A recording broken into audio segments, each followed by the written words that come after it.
Welcome to the beginning of the second week of the series. Now, last week was mainly background material and also the situation of journals, editorial boards, ethics, things like that. And then on Friday we did posters and oral presentations, how to get your career started. But I think many of you are particularly interested in getting published by journals, and if possible by high impact factor journals.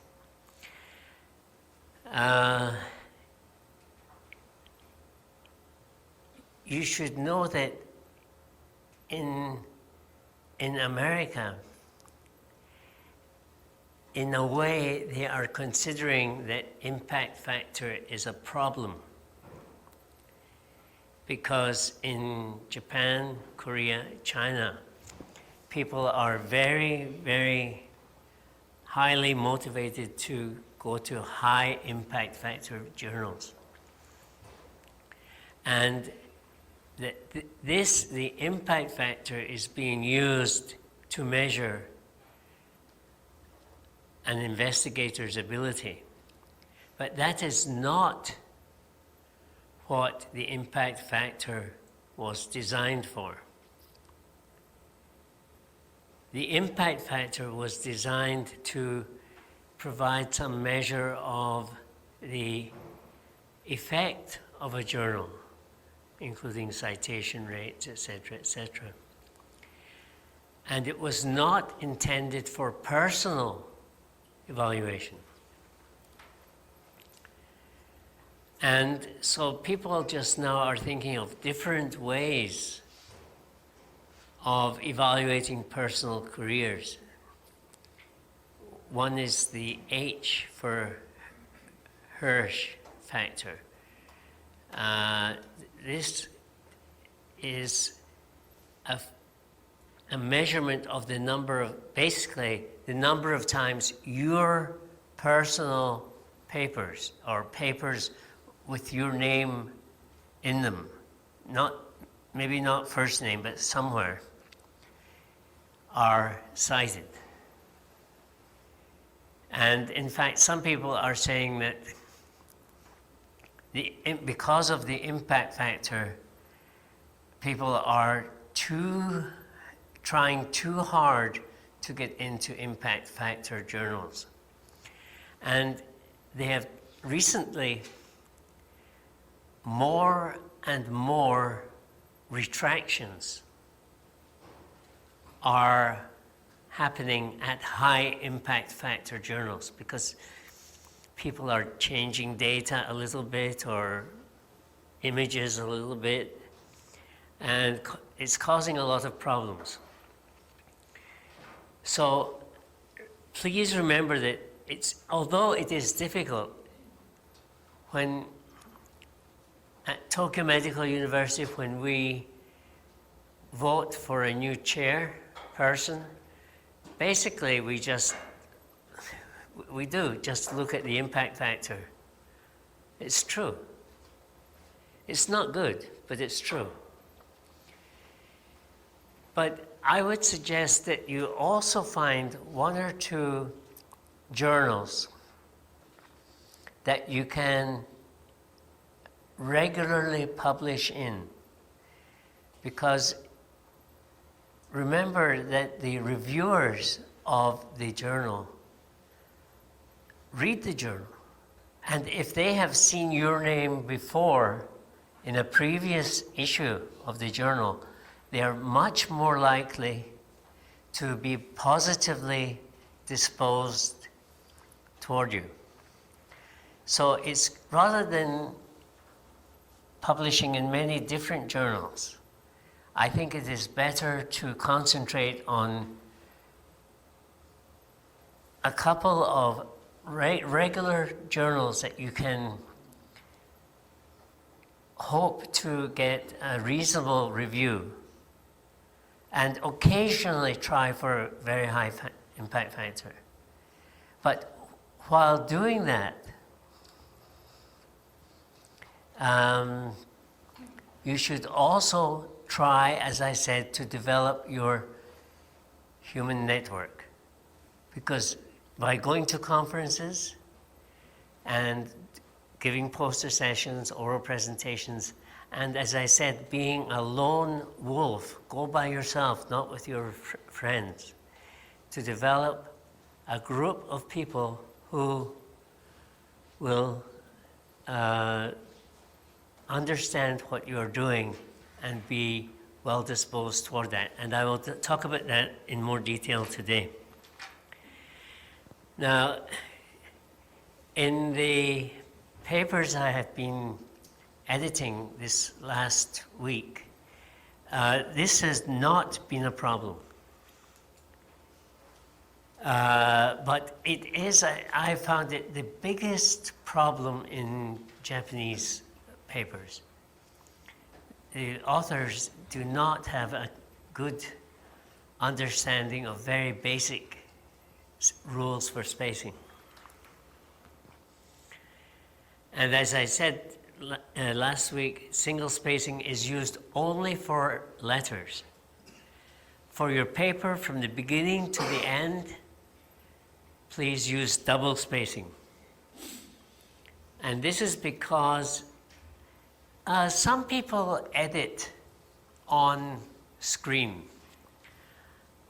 I myself prefer to edit by hand. And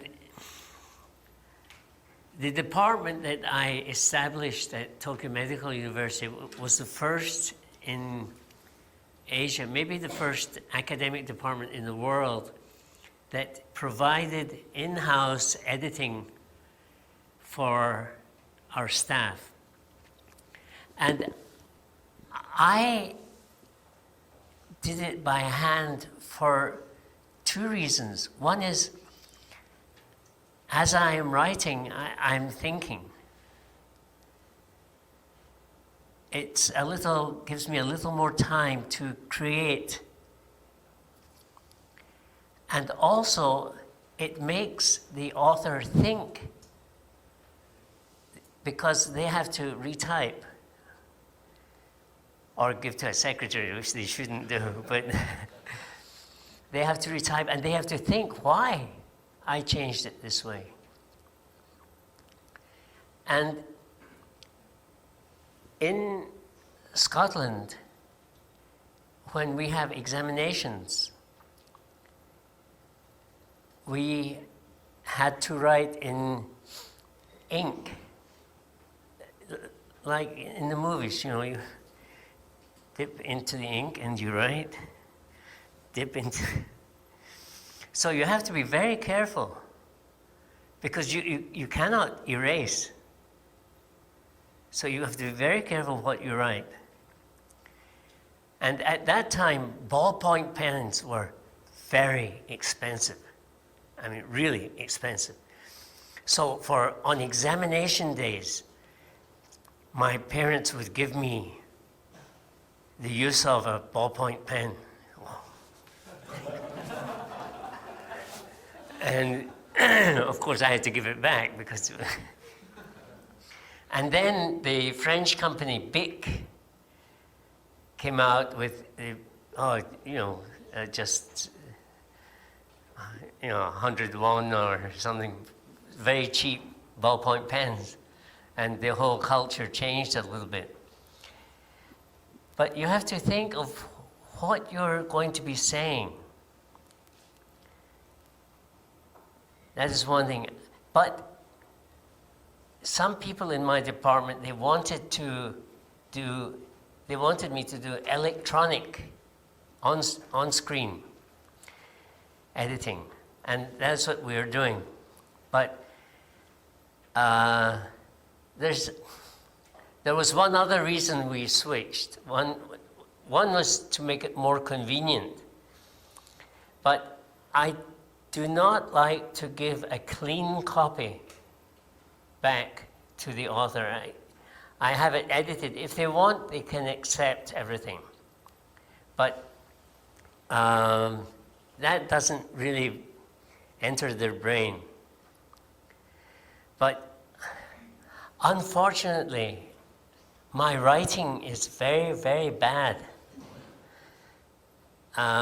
because I'm naturally left-handed. And when I started writing, we start quite early in Scotland. When I started writing about 3, I could, my father let me use my left hand. He was an educational psychologist. So when I began primary school age 4, that's younger than Korea, primary school grade 1, age 4. It can be age 4, age 5, age 6. It depends on the wish of the parents and the child and the school. And they made me change to my right hand. And I hated that. And so I was the youngest in the class.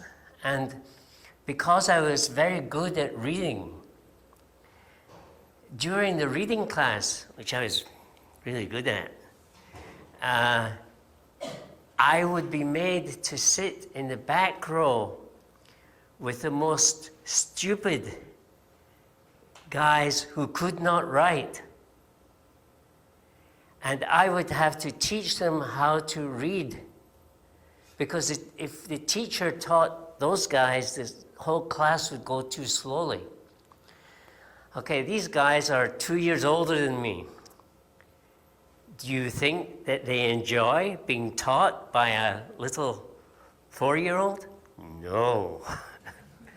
So after school, I have to run. So I became a very fast runner.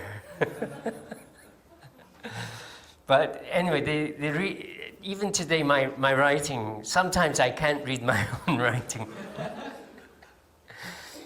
But usually, most people want to do editing on double spacing or triple spacing even. And for that, you need space between the lines. Now, remember the title page is the face of the manuscript, because it can have a big impact on the reviewer's or the editor's mind when they first see it. And I showed you this one last week, so I'll just go over it very briefly. It's very long. It's more like it's got a subtitle in here, and it's 1, 2, 3, 4, 5, 6 lines long. It's much too long.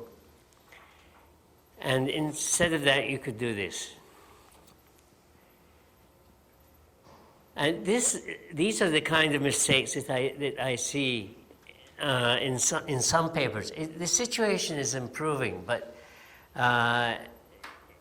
some people are very careless, and if it's not a totally English journal, they write very badly. They think, somebody will clean it up.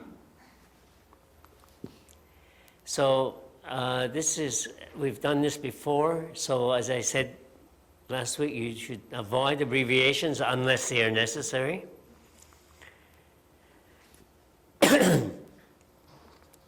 And here you're not comparing machines, you're comparing the findings or the images. So comparison of the characteristics of small peripheral lung nodules on computed tomography and high-resolution computed tomography.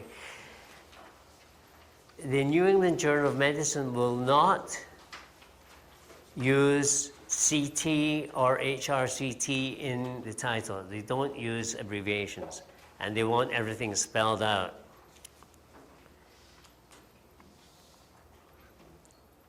Although in the running title, the short title, you can have abbreviations. Now, I cannot emphasize too much the importance of reading the instructions to the authors very thoroughly. And to those of you who have asked me to help with editing in the past week, know I have asked you to check with your target journal. Does your target journal have 3 or 4 or 5 or 6 keywords? Are they capitalized? These small points register, they have an impact on the reviewer, and the reviewer then knows if you're a regular reader of the journal. And if you're not, if you seem not to be a regular reader, then his or her enthusiasm will go down a little with regard to your paper. And the journals spend a lot of time in deciding exactly what should go into the instructions to authors. So please consider it carefully. And if you don't understand it, remember that some of the terminology is difficult even for native speakers. And they're using words sometimes in an unusual way, like artwork doesn't mean Picasso or Rembrandt, or that it means just your figures and tables, right? If there is something in the instructions that you don't understand, write to the editor or write to the office and say, I don't understand this, what do you mean? I have seen instructions to authors, and parts of them I have not been able to understand. And usually to save space, I know you can't read this, but this is the kind of detail that they put into it. They're trying to save space, but put a lot of information into it. And they go through this word by word at the editorial board meetings. So, with regard to that, I would suggest that you make your own personal checklist and include things that you tend to forget. Now, some journals have original checklists, like Respirology, or quite a few journals, usually in the first issue of each volume. So I would encourage you to take any journal's checklist, just take it, and you can scan it or type it or whatever, and then add to it the things that are not in the author's checklist in the journal, but which you should do. Like, for example, as we'll talk about later, suggesting names for possible reviewers. And have your own checklist and go over it before you send the paper off for submission to the journal. Now, in relation to that, there's quite a good series in the journal Chest on different aspects of writing papers, and this is it. This was made by Professor Jeon Sang-hoon about 4 or 5 years ago. It's the editor of Chest. So, non-mun creation, right? Writing, methods of writing papers, okay? But outside is Korean, inside, sorry, English. But the editor of Chest asked me to write a series on medical writing. And I thought about it, but I thought every month, that's too much. But eventually I decided to ask if I could get other people to write. And the editor-in-chief said, sure. So I wrote to different people, the AMA Manual of Style, British Journal of Cancer, etc., and asked them to write about different aspects of writing. And this contains probably about 50 to 60 articles on medical writing. How to choose the right journal for your manuscript, seeking funding from foundations, why references,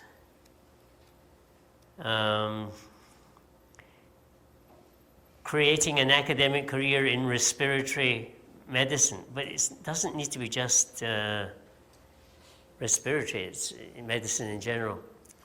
So if you can get a copy of this, or the series started in 2007 through 2011, and it was about 5 years every month. And that will give you a lot of information to put on your checklist. And they're usually very well written. And they cover a very wide range, like how to write an abstract, how to apply for funding. One very interesting one was how to write to the family of a dead patient, and what to do with the data of a dead patient. In other words, if Bundang Hospital is having a fundraising movement, and it's sending out letters to all the patients saying, could you please donate money? Well, it's not too good if it goes to the family of somebody who just died 2 months ago, right? So how to dispose of the data and things like that. So this is the checklist, and it's quite eliminate abbreviations, full author names, affiliations, most of the things that I've been saying here, but just add to them the things that you tend to forget. Like here is not, they do not say recommended reviewers. This is another manuscript checklist. A covering letter I will do in the second part of my presentation. I've got a short presentation on covering letters. Now, until about 20 years ago, most journals did not ask the author to give the details of the paper in the cover letter. But now they do, and they also require a statement that if accepted, the copyright to the paper will be assigned to the journal. Now, this has also caused a lot of discussion. In other words, if somebody who's working at Bundang Hospital uses money from the Bundang Hospital funds to do experimental work and creates a paper and has it published, and then the journal takes copyright and the journal makes money. Some people are saying, hey, that's strange. We're doing the work for free, we're spending the hospital's money, and the journal's charging people to read it. Shouldn't the journal be paying us? It's an interesting idea. And that's why there are more and more electronic access papers. Let's say more than 6 months old, you get free access. That's partly, this whole concept is behind that. Now, if the instructions to authors say that you should describe the contents, and even if the instructions to authors do not say that, I recommend that you put in a paragraph that is a mini abstract saying the background, what you did, and why this is a good paper, why the journal should accept it. Now, if the worst comes to the worst, the editor will just ignore it.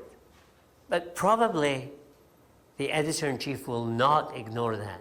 The editor-in-chief will want to know what kind of papers are coming in. And if you give a mini abstract, it takes 10 seconds to read, bang.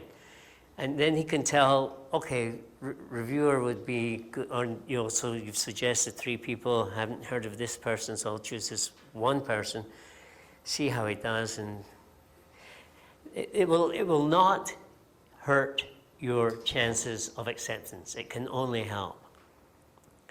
So this is one. Dear Dr. Jet, please find our original in 3 copies. It's been submitted. It's not been submitted to other journals, and it will be copyright will be assigned to your journal if it is accepted. And all authors have contributed significantly, and all authors are in agreement with the content of the manuscript. And here we come to rule number 6, name referees. Again, this is a must-do. It is advantageous to name 3 or 4 persons who would be suitable referees in the covering letter. And why journals welcome this is that the journals are always looking for new good reviewers. Because if the reviewers are good, the level of the journal improves. And journals are usually not able to know the most new active investigators in each field. If you're submitting your paper for the first time to a journal, the chances are very high that they have not heard of you.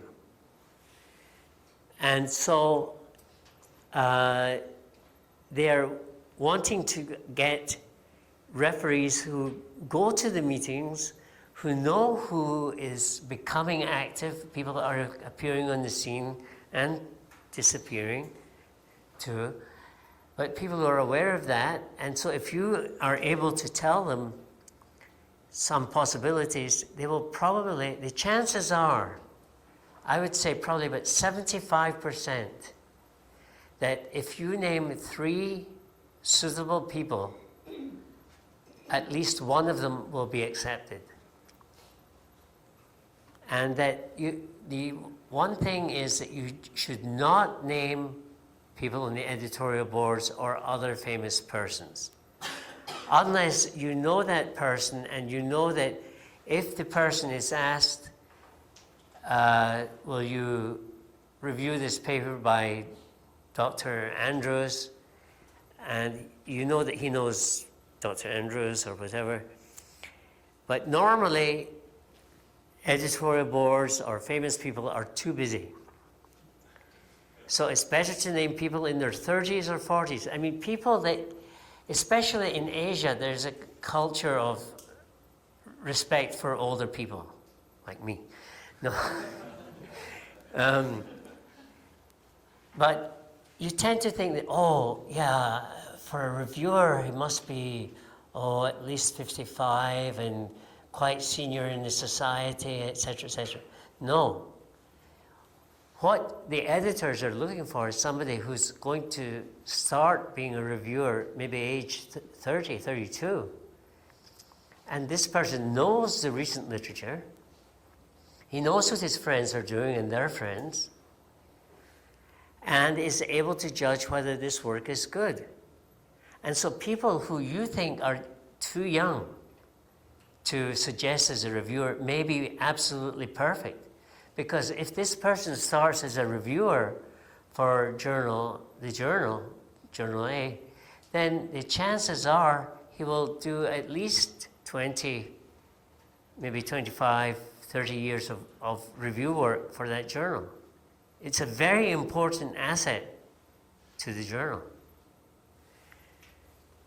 And for editors-in-chief, the reviewers are really essential to the functioning of the scientific publishing system.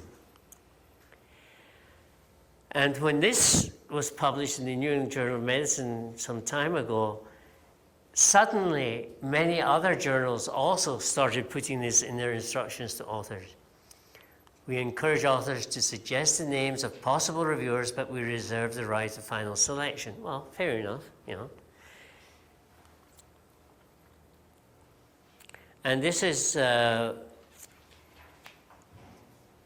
was when we did our first paper on humans using photodynamic therapy.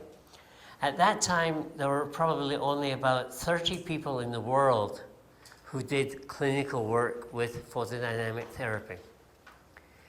And we wanted to submit this to CHEST, and I was afraid that if it went to a reviewer who had no experience with photodynamic therapy, the review would be very bad. Because if the reviewer doesn't have any experience, they can't really do a good review. And so at that time, the editor of CHEST was a guy called Dr. Soffer, Al Soffer, and he was in Tokyo for some Congress, and at the welcome party, I was with him, and he said, "Oh, it's getting a little bit late. I want to go to sleep." So I walked with him to the elevator, and I said to him, "Dr. Soffer, we have a kind of an unusual paper that we'd like to submit to CHEST. Would it be," at that time, CHEST did not have anything in its instructions to authors about naming reviewers, right? And I was afraid that if we suggested reviewers, it might have a very negative effect. I said, would it be permissible, or would you consider it rude if we were to suggest some possible reviewers? And at that moment, the elevator door opened, and Dr. Soffer went into the elevator, and he turned around and he went, "Oh, we welcome that!" And a huge volume of people. I thought, okay, good. I've learned something. And so we suggested these three people, and the paper was accepted. Because these people, as I said, we were in competition with them, but they were fair reviewers. And they knew what kind of problems we had. They knew the importance of the work. These two were from the Mayo Clinic, and I have very high regard for the Mayo Clinic. They are extremely polite and considerate, usually. They're real. It's a real institution. And Dr. Patrice was from France, excuse me. And he was a more basic science than clinical medicine. And we've done this before. Write tight. Do it with the minimum number of words possible while maintaining clarity of meaning. And this leads us to readability. And readability is extremely important because the easier it is to read the paper, the easier it is for the reviewer, not just the reader, but the reviewer, to absorb, digest, and understand. And to learn about readability, read top journals. One of the ways that I suggest to develop your writing skills is to find a top journal in your field. Find a paper that is close to what you are interested in. And look at the introduction. And you can take notes in Korean or English or whatever. Take notes of the introduction. And then close the journal and try to rewrite the introduction. And then compare. What did you phrase differently? Which is better? It could be you have a better turn of phrase, maybe. And then do that with the materials and methods. Do it with the results. And the discussion may be more difficult if it is not exactly your field, but you can see how, by doing this, how somebody in your field writes a paper that gets into a top journal. And I know it is very difficult for you to write papers that are accepted in very, very competitive journals. But even for native speakers, most native-speaking English people graduated from medical school are not good writers. One of my close friends, he was two doors down from me in my first year dormitory. And he was from New York, and he was very good in English. I mean, you know, even though you're Korean, there are some people who are maybe very good speakers and some people who are not so good. Now, this guy was really good. And he went to work for the NIH, and the NIH had an office where they helped authors with editing. And so he handed it in, and it came back completely in red. And he was shocked. I mean, he told me, he said, I couldn't believe that somebody could correct my English to that extent. So he sat down and he took out a fresh copy of his original, and looking at the edited version, he made the same edits himself with his own hand. And he said by the third paper, he could do it almost without any changes being necessary. Now, this guy is one of the smartest guys I know, and excellent in English, graduated from a very good medical school, and he couldn't write. At least he couldn't write well enough to get published. So it takes a huge amount of effort. So by trying to just recreate the journal, to rewrite the journal, that's how you learn. That's one way of learning. It's very painful and time-consuming, but I believe it works. Now, the abstract is very important to write the abstract carefully. And, okay, this looks very obvious. Be sure that all data in the results are. This is bad English here, sorry. Are, data is plural. Are in the abstract in the figure. See?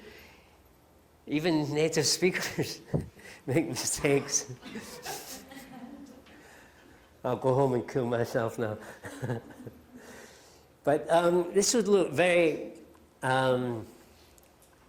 obvious. But there is a society in Europe called the European Association of Scientific Editors, right? So they're all mainly medical journal editors. And they did a survey of 200 randomly selected biomedical papers. And what they did was, very simple, they took all the numbers in the abstract and compared them with the numbers in the main text. Right? It's simple. So you expect about 100% agreement. I mean, the numbers should be the same. They must be the same. They found differences between the abstract and the main text in 68% of these published manuscripts. So it's not all that easy. Some people can easily make very stupid mistakes. Okay? And also, make sure that your abstract fits the format of your target journal. If they want a structured abstract, write a structured abstract. If a mini abstract is also needed, write a mini abstract also. And some journals, they want two. They want a longer abstract and a mini abstract. And some journals even put the mini abstract as a subtitle. They just want one sentence or two sentences. So you be careful. If you've been rejected by one journal and you have your reviewers' comments, hopefully, that will help you improve the paper. Don't just make the changes and then resend it. Look at the instructions to authors of the second journal and make sure that your new manuscript fits their requirements. And for abbreviations, make sure that you write out the full form first and then the abbreviation. And spelling out of terms before abbreviation is necessary in both the abstract and the main text. And that is because publishers consider the abstract and the main text as separate documents. Sometimes you'll have listings of abstracts only. And if let's say, CT is used only once in the abstract, then you don't really need the abbreviation if you're just using it once, computed tomography. So you don't have it in the abstract, and then you suddenly use it in the abbreviation in the main text. People might get confused. So remember, abstract and main text both need introduction of the abbreviations. And these are typical examples.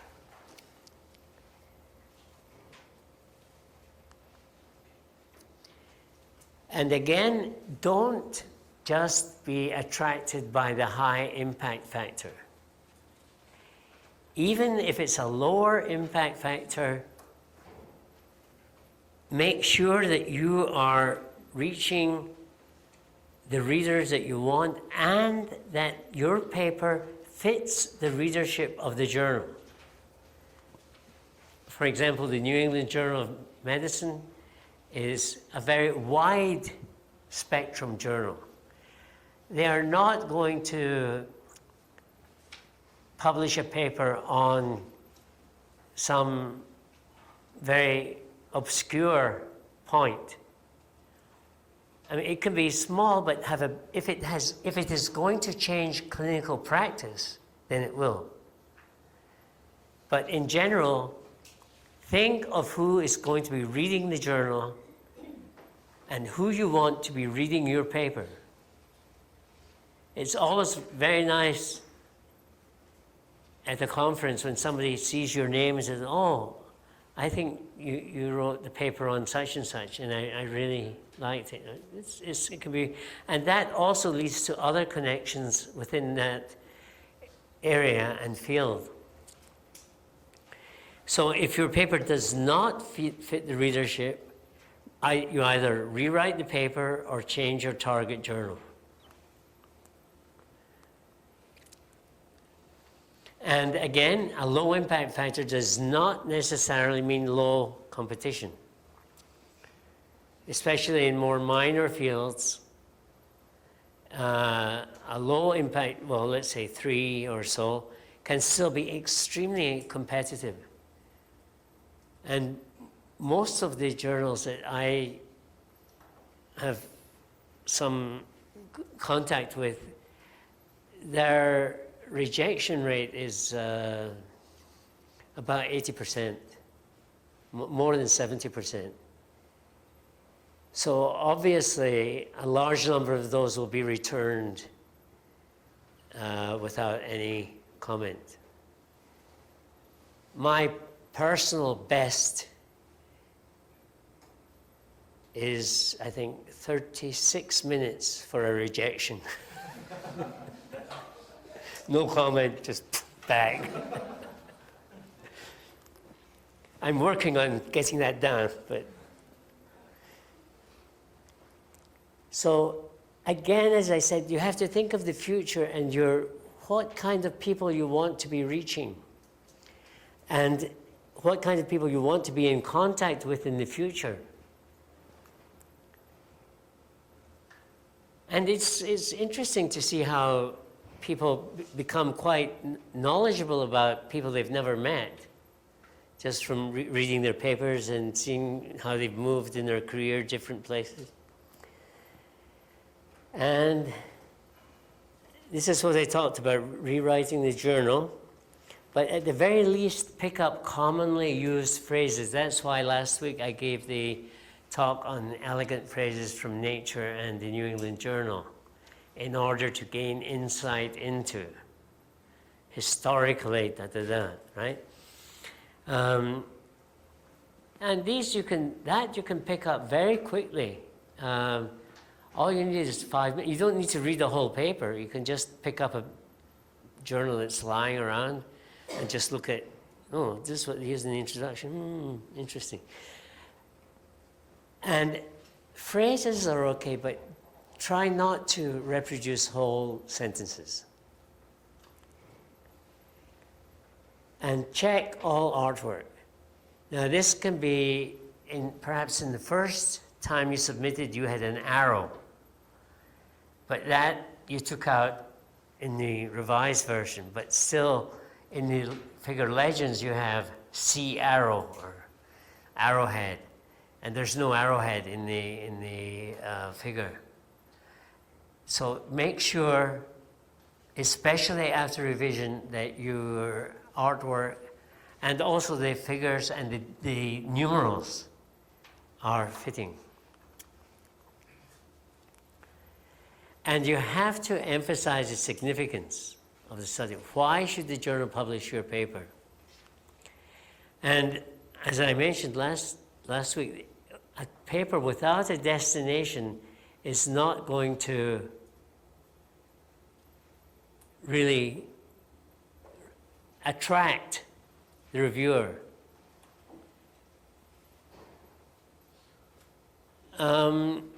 Okay, this is talking about the VATS technique, video-assisted thoracic surgery. Generally accepted as a safe procedure in patients with mediastinal tumors as the advantages of... Nothing new. So the reviewer is getting impatient.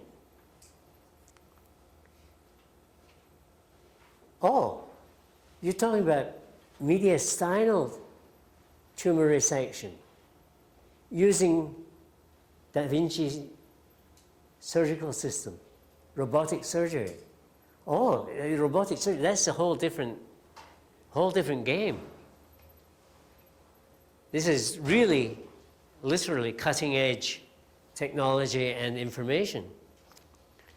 Then, okay, the VATS technique, okay, and then it gets back to the robotic system. Now, this is also one technique you can use. Let's say you're aiming for an impact factor 3 journal. You can try submitting it to an impact factor 5 or 6. even if it gets rejected, if you get the comments from the reviewers, you can use those comments to revise your first paper, and you have a better chance than you had with submitting the original to the Impact 3 journal. So it's a little bit, well, you're making use of the reviewers, okay? But I think most reviewers would not mind seeing their comments being used to get the information out, even if they don't think it's good enough for the Impact Factor 6 journal that they reviewed for. So. And be careful of overall appearance, because message is important.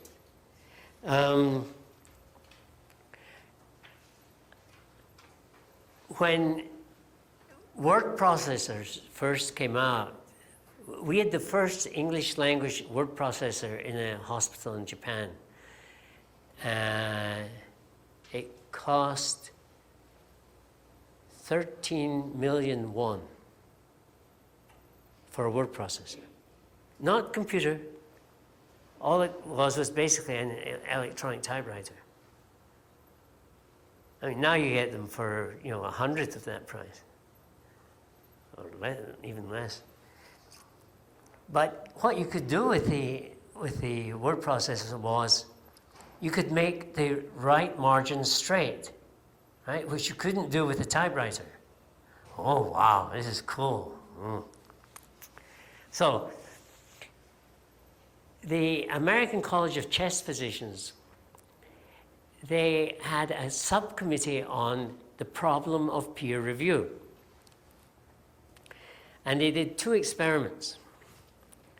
One was, they took various papers from various journals that had been completely rejected and that had been typed on an electric typewriter. And the only thing they did was they redid it on a word processor, and they made the right margin straight. It looked pretty.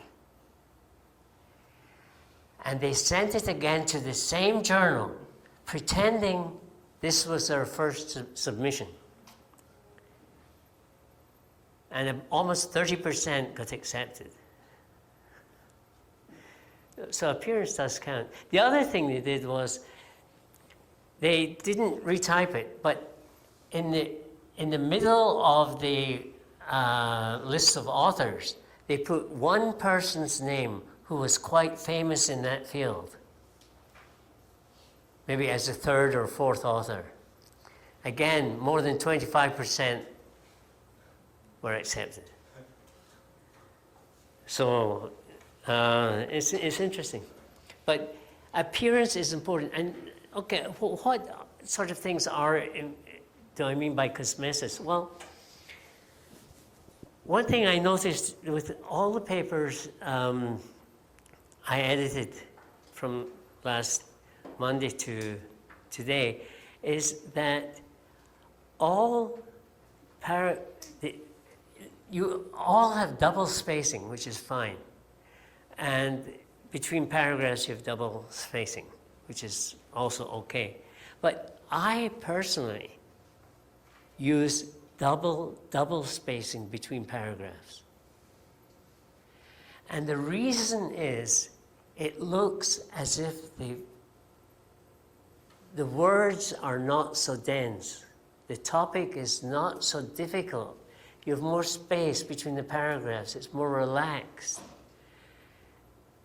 For a reviewer, I mean, it can be exactly the same number of words in 8 pages, but with almost no margin, and 14 pages with nice margins, double spacing between paragraphs. It looks more relaxed, a little more professional. So that's what I always do. I don't indent the paragraph, the first line of the paragraph. It's just straight. And I don't make a straight right margin. But double spacing between paragraphs. I think when I get a paper to edit, I'm more friendly. I feel more friendly to a paper that's got double spacing between paragraphs. And again, and this is one thing Americans are really good at, appeal. They know how to sell themselves. I don't know about Korean classrooms, but in Scottish classrooms, you shut up. You don't say a word unless you need to go to the toilet. And no questions. I think that is changing. But there is such respect for the teacher that even in the countryside, the teacher is the domini, the Latin word for the master. But the Americans, I remember I went to America when I was age 15, in the middle of high school. And I went to this school, and very different from Scottish schools. They were especially very far behind in mathematics. I was 15. They were doing what I was doing when I was 10. So I loved mathematics. Anyway, the teacher is talking about some English novel. And he said, and so the author here is trying to show that, da, da, da, da. And the boy next to me put up his hand. And yes, Charles? I don't think so. Oh, God. What's going to happen, you know? Is there going to be a bolt of lightning? Is it going to get disintegrated? Is God going to destroy him?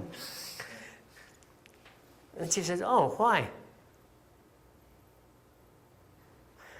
I couldn't believe it. And then started discussing. Wow, amazing.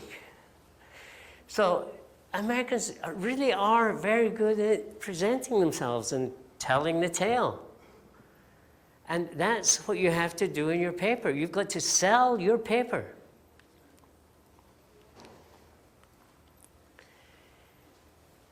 And you've got to tailor the abstract and keywords, make sure the number of keywords, and make sure that some journals use keywords as one word or keywords as two words.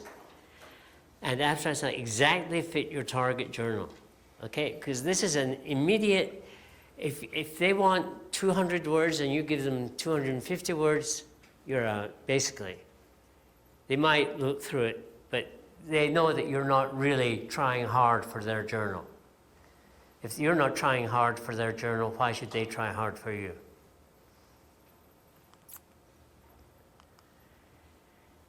And the replies to the comments, which we'll do later this week, is the final and most difficult hurdle to overcome for publication. Now, you have to reply point by point. I've been very impressed by all the papers that have been shown to me this past week with the replies to the reviewers' comments, because they've been done very well. And especially, all the comments have been very polite and very reasonable, if not completely agreeing with it with the comment. But you should reply point by point, and if if in one sentence the reviewer actually makes 3 points, I suggest that you divide that sentence and number it, the first point, the second point, the third point within the sentence, and then refer to that in your answer back. Because remember, the editor-in-chief basically does not want to give extra work to the reviewer, right? So, if the editor-in-chief, or even a well-educated office manager, can see that you have replied suitably to all the review points, they will not send it for re-review. They will try to save the extra burden on the reviewer, which means you can get accepted more easily, and two, that you can get it back faster, get the acceptance faster.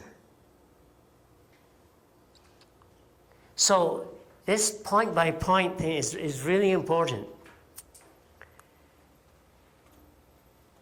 And by the way, any of you who have had papers edited by me in the last week, when you get the comments back, hopefully, from the journal, please email me immediately.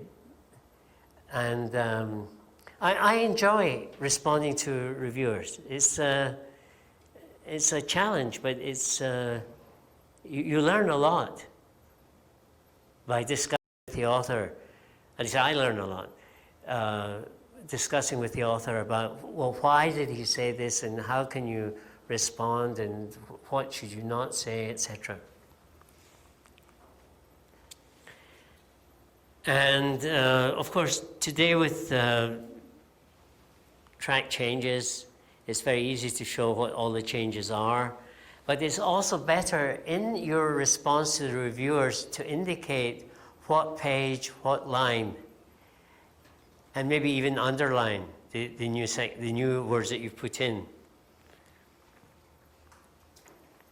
And a simplified depiction of the changes can help eliminate the need for a second review and make publication faster. And I would say, by all means, establish a medical communication center in your institution. This was our original system. The paper would be sent to us. I would edit it, consult with the author about things I don't know, return it to the author. And this is how you see how low number of papers? And now it's up to about here, 300, 350 per year. So that's a reason to get that done. And that is from the series here on in chest. And it's in the section Medical Writing Tips. And this one was by Henri Colt. Oops. Writing an application for a human subjects institutional review board. You may find something of interest in this series. I know that I personally learned very much just from being the person collecting the manuscripts and sending them to chest. It was really a very enjoyable experience for me.